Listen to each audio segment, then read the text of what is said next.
Hello and welcome to the European Rugby Champions Cup Round 6 predictions, brought to you by DrivingMaul. And hi, I'm Paul, the guy behind DrivingMaul. If there's a problem with the lights, well, that's because my bulb's gone. Sorry guys.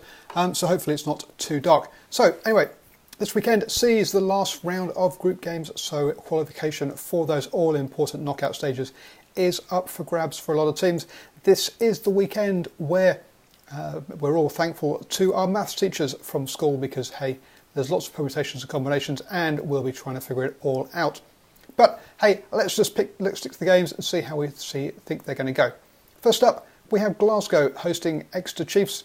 And let's once Glasgow last weekend capitulated to Leinster. Well, they're one of the sides that took a bit of flack for their selections and their effort. I saw someone saying that like 41% tackling success rate in the first half, which is just abysmal. If they're anything like that, Exeter are going to run out a big score. I think they will have a rocket up their backsides and will play a bit better, but still I'm expecting Exeter to win by 10 there. Next up, Montpellier play Leinster, the form side in Europe this season. And if we actually look at it, Montpellier have only beaten Glasgow home and away. They've lost all of their other games. So I think actually Leinster are in with a good shout here. Sure, Leinster have already qualified. I think they've probably already qualified as first seeds as well. Maybe there are a couple of sides that could knock them off that, or at least get on equal points. But still, I think Leinster want to come through this with a clean record. So I'm backing Leinster by 5 in this one. Clermont then host Ospreys, one of those sides that can get up to 23 points if they get the try bonus point, which is what Leinster have currently. And they host Ospreys. Now, the problem with Clermont is they have a lot of injuries at the moment, so we'll have to see what kind of side they can put out.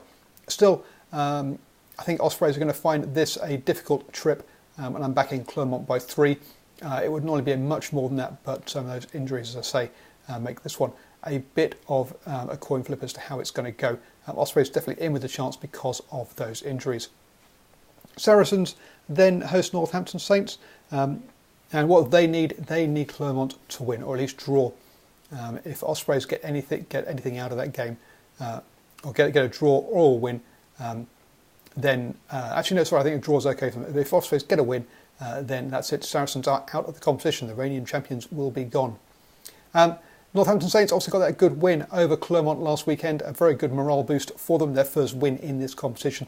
But still, I think Saracens at home will be way too much for them. Backing Saracens by 15.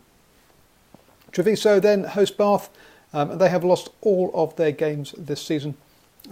But they have actually been close. I mean, they were within 1 point. They only lost to Toulon by 1 point at home.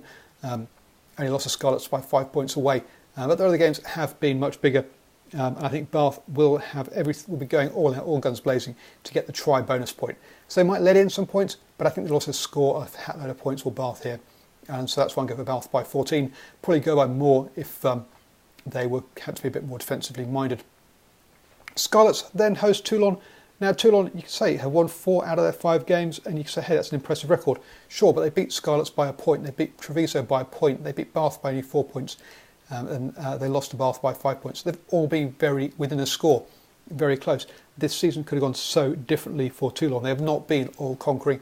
I think the Scarlets at home will be too strong for them, and I'm backing Scarlets to win that one by 5.